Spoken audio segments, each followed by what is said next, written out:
Waka, what's up, and welcome back to the channel for yet another FC Finch review, and it is Eaglemoss Day, and today we're going to be taking a look at kind of a hidden gem amongst the original collection of 180, I think it was. We're going to be taking a look at the Captain's Yacht from the Enterprise NCC 1701E, as I believe it is named in the series the Cousteau, or the Cousteau. I'm not sure if, again, if you know in the comments, feel free to do the spelling with all the accentuation of all how the vowels and whatnot sound, but we are going to be taking a look at this ship, and this ship was seen only once in the movie Star Trek Insurrection. It comes out of the bottom of the saucer on the Enterprise E, and Data takes it to try and start a diversion. Yeah, again, we're going to be taking a look at it, so of course, as with every review that we do about Eaglemoss, we're going to start with the magazine. So we moved this ship out of the way, and there we have a nice frontal shot of the Captain's Yacht coming at you, looking really good. And then of course they have USS Enterprise E1701E, Captain's Yacht. It is the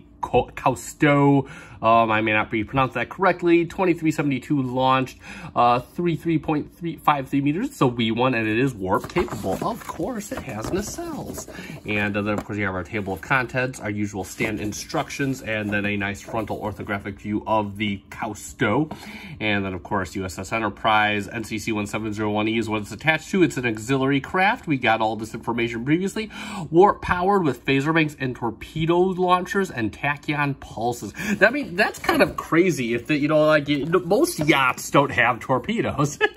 I think it's hilarious. Then, of course, we have a nice couple orthographic views of all the little bottom areas on the ship, looking really good. I believe these are the impulse engines, and then, of course, we have the nacelles and whatnot. So there we go for that. Then, of course, we have the Captain's Yacht, a very nice full-on view. And actually, you know what's kind of crazy is the fact that it does look like a yacht. I mean, if you think about it, it's kind of got like a boat bow. We'll talk about this when we look at the ship, but you got the bridge, like kind of all this stuff, even though the bridge is right here, what looks like the steering column right up here and all that, so pretty cool. The Captain's Yacht was a luxuriously appointed executive craft that was designed primarily for diplomatic missions, and man, did it do diplomatic missions. It fired tachyon bursts at sonar ships and stuff. That's my kind of diplomacy, cowboy diplomacy, they call it, I guess. And then, of course, we see some shots of the Captain's Yacht from the movie, of course, Data being the one to pilot it.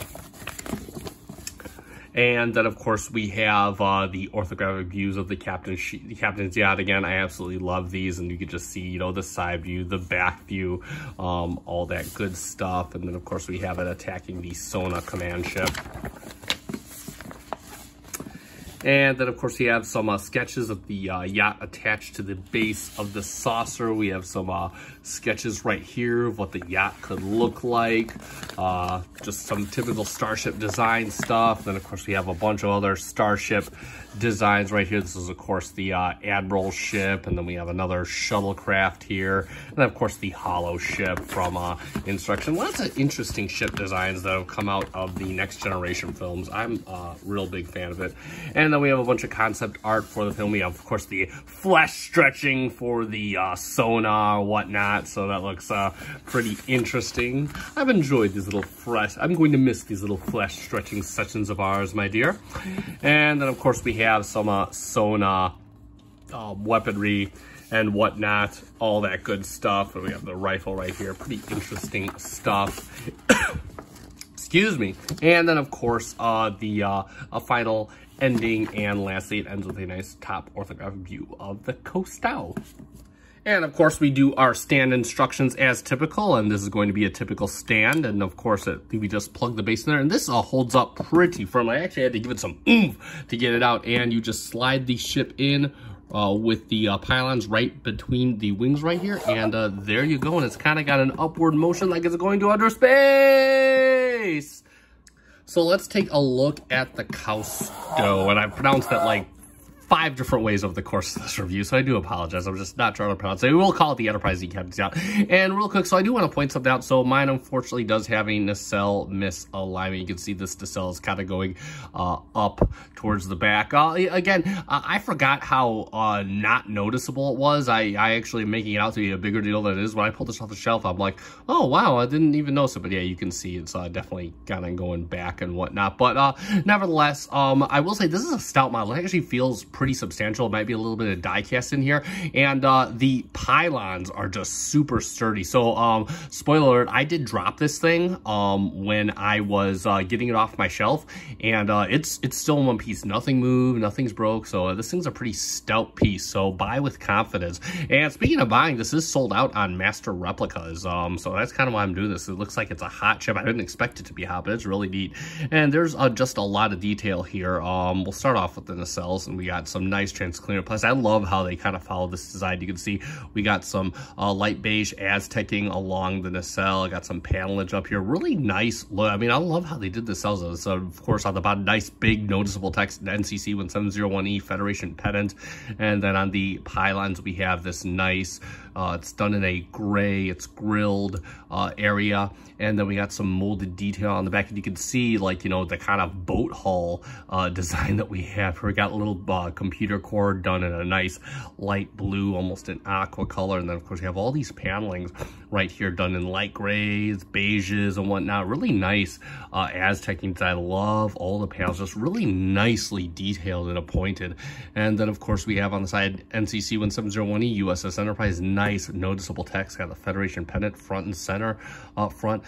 Gray paint, or black paint, excuse me, for the front glass or the front shields. Looks really good. And I believe this is trying to be a deflector or whatnot. I'm not entirely sure. And then, of course, we have a gray piece up here. Again, you can see how it follows kind of the boat profile, excuse me. Then we got some red arrows back here for the engines, this little access panel detailing. And we have a nice blue transparent plastic for the impulse engines. That looks really, really good. Again, between the feel and the transparent plastic, this feels really good. Feels really substantial. And again, very nicely detailed. Again, a little more detailing up here, done in a like light black one. Now it looks like phaser strips right here. I think these are phaser strips right here. So, but correct me if I'm wrong. It looks really good. The magazine probably knows, but either way.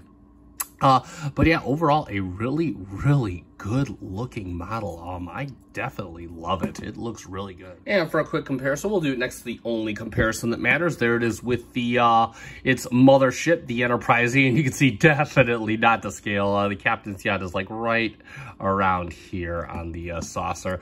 But again, just looks so cool. And again, I dig this. I kind of have these on display together. You got the captain's yacht, the Enterprise E side by side right there. We can take a look from the side.